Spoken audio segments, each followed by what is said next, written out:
Welcome back. I'm Kim Bailey. She's Fuliana Osborne. We've got Jamie Wadley with us, and today we're talking to Dr. Elizabeth Moran from the US, and she's enjoying a nice warm afternoon, early evening. And we, of course, are freezing in early morning, but we're happy to be here to talk to her today. Let me introduce to you Elizabeth. Prior to starting Elizabeth Moran Transformation, Elizabeth was the Vice President of Global Leader Team and Organisational Development at ADP. And she has also supported successful leaders, teams and transformations at Bloomberg, Lehman Brothers, Getty Images, Time Inc. and Gap Inc.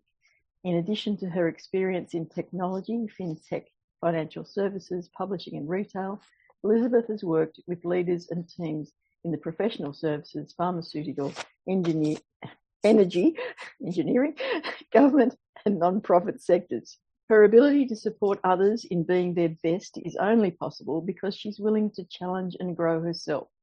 Relentless curiosity and the belief that the deeper understanding leads to greater inner and outer freedom helps her continually question, reflect, celebrate and evolve, especially when she's feeling fear or pain. She believes in our ability to be at peace no matter the external conditions, and will always do her best to create healing, joy, and greater possibility for all people. It's a lovely sentiment. So welcome, Elizabeth. Thank you for joining us today.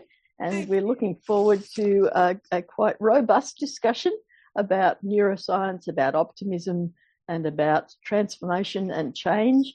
As many of our listeners will know, Inside Exec itself is going through some change at the moment. And so it's quite appropriate for us to be talking to Elizabeth today. Thank you so much. I'm so happy to be here with you. Great.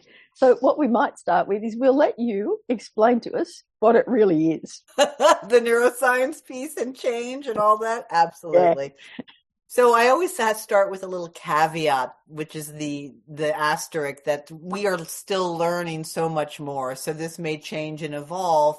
But what I have done is when I look at the different neuroscience concepts, I pulled 5 that I feel are most helpful for leaders to understand, especially, in anything in general, but especially when there's change in an organization, first for themselves. And then usually when you understand this, it helps people understand resistance of others in a way that makes it more likely to approach it with compassion or curiosity and begin to let go of some of the frustration that a lot of leaders feel. So what I'll do is I'll talk to a couple of them, and then we'll save some of them for maybe a little later.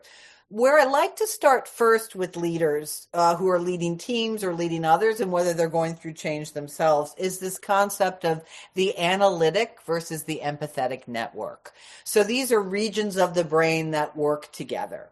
The analytic network, like it sounds, is the parts of our brain that help us make decisions, look at data, look at numbers, keep the timelines, problem solve. So very important when it comes to change.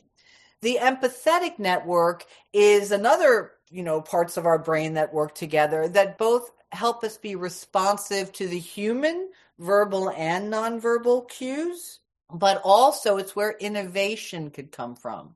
So you can think about the analytic network. For those of you who've done Myers-Briggs or DISC, right? If you have a preference for thinking or the rational, the analytic, that's where you have preferences. You're going to be more comfortable at work. That's your default. Versus those who might have a feeling preference or more of the emotional side, they might start with the people side. You need both. The neuroscience of this, though, is when we are actively in one, it suppresses the other. You cannot be in both at the same time, which is the challenge being is that most organizations, most C-suite executives are rewarded for analytic network activities. And yet most leaders realize this other part is really important. It's just not in my wheelhouse. I might not be as good at it. And you all know as coaches, oftentimes this is where we're really coaching people versus the technical ability. So the first thing when it comes to change is for leaders to understand where is my default. Both are needed. And if I'm aware enough to the issue, then I can adjust my approach. So if it's an emotional issue, going into the data and being rational is probably not going to be the best approach, especially, and that usually comes up with resistance. So that's concept number one. Concept number 2 and 3 kind of work together really well. The second concept is uncertainty. Okay, our brains hate uncertainty more than anything. So something that I've never forgotten that I've learned is I did, while I was getting my doctorate, I developed an 8-week personal growth class for inmates, and I did that at the Marin County Jail in San Francisco. So I was leading a class, and there was somebody in the class, I'll call him Ricky, who for the whole class, he was just downtrodden, just very sullen, didn't say anything. And I was really careful. I never would ask anybody what they did, why they were in jail, because I didn't want to be biased in any way. But I knew he was awaiting sentencing. And so I came in one day, it was the second to last class, and he was a different person. He was smiling and he was in the corner joking with people. And I was like, ooh, he must have gotten good news. And so he came over to me. He's like, Elizabeth. He's like, guess what? I'm like, what? He's like, I got 30 years. Okay. So I was like, okay, what is my face doing right now? Right. I was trying to mirror his joy, but it was a complete dissonant moment. But I never forgot that. 30 years was better than the uncertainty of not knowing. And this is where we start to get into the ego, and we'll get into that when we talk about negativity bias. So when I talk about this egoic part of us, it is the part that is connected to our physical body. It is the part that is designed to keep us alive. Anything that's uncertain could kill us. That's the default. So even when many people are speaking and it sounds so rational, anytime somebody is feeling threatened, usually by a change, and by the way, nobody asked me most of the time when you're in organizations, it happens, that is going to trigger our threat response. So you all have heard this, right? People perceive change as a threat. Here's why, is because the ego's thinking anything we're not in control of is going to kill us. Now, that potentially is true, but it's way over indexed for most people. And they don't realize that's what's operating, and they feel anxious all the time. And so when you understand that your brain is constantly trying to keep you safe, and then you get into concept number 3, which is negativity bias. Now there's 2 points of that. I'm going to focus on one. So what we know is our brains give at least 3 times more psychological weight to the negative. So either past negative experiences or something that then we perceive could be negative. We're always going to go to worst case scenario. Mark Twain, I'm not going to say the quote directly, but he says something like, there have been many terrible things in my life, most of which have never happened. Right. And so we understand that this negativity bias creates a well-worn neural pathway. Always the worst explanation, the more negative explanation, what could go wrong. Sometimes that actually happens, but most of the time it usually wasn't as bad as we thought, or we were able to find a way. When people can understand that oftentimes what they get hooked into is just habit. It's just an idea. It's just one possibility. But they stay there and they feel all the emotions because the ego says, if you're not totally wrapped up in this, again, you're going to miss something and it's going to kill you. But once you realize your brain sets you up, then you could say, okay, interesting. That's one perspective. But given that in this change, train's already left the station, I'm not going to be consulted. How miserable do I want to make myself along the way? So I can be in fear. That's my choice. Or I can say, look, I don't like this change. Not as comfortable. I wish it wasn't happening. And by the way, I wish somebody would have talked to me. However, this is life in organizations. And now what can I do to take care of myself? To learn what I can, to continue to reduce uncertainty and let go and go with it. But most of the time, the ego says, if you do that, you're going to lose something.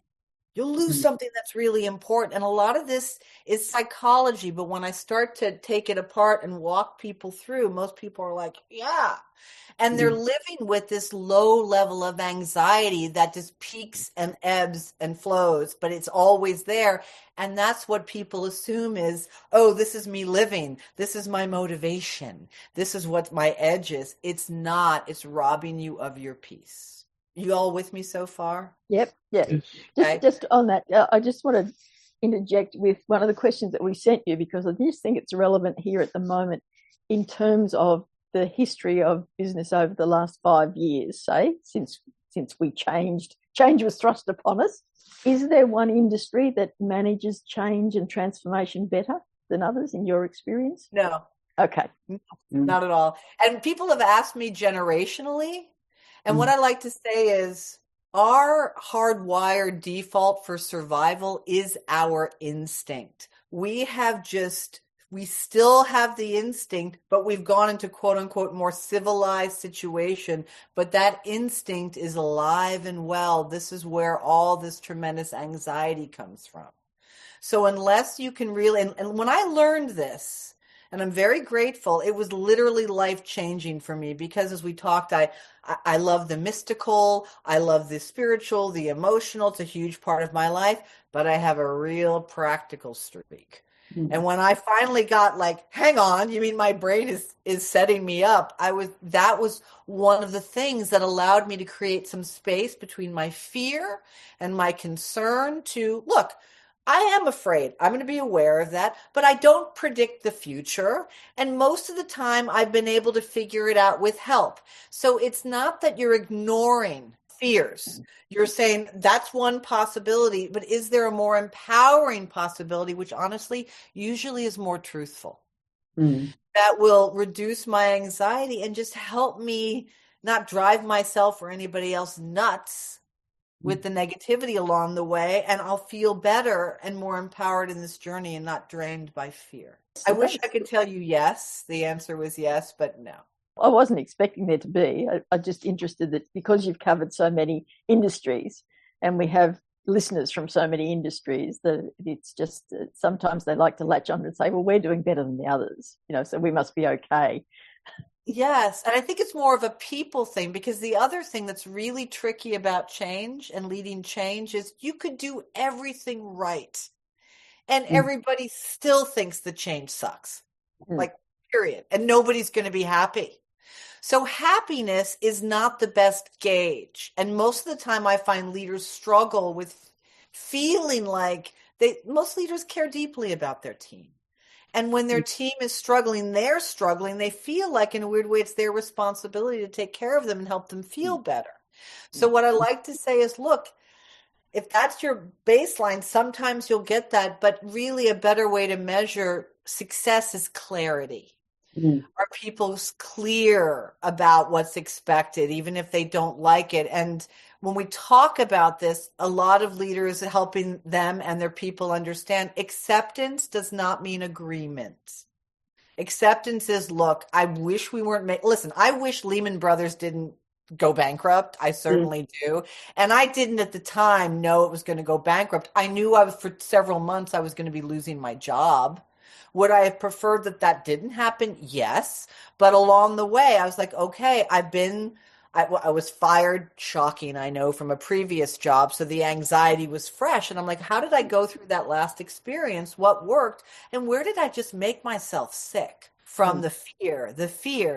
So it was a lovely way to be like, what is life-giving and being of service to others during this, trying to help. So a leader's natural desire to help somebody through change is wonderful. There's real strength there, but it becomes really a negative thing for them if they feel like they're responsible for somebody's happiness. It's a tough one, but we can never, even if you're doing it right, you can never control how people are going to react. Let's take a break there and think about our fears and keeping our people happy. Join us for part 2. For now, I'm Kim Bailey. She's Fuliana Osborne. He's Jamie Wadley, and we've been talking with Elizabeth Moran. This is Inside Exec.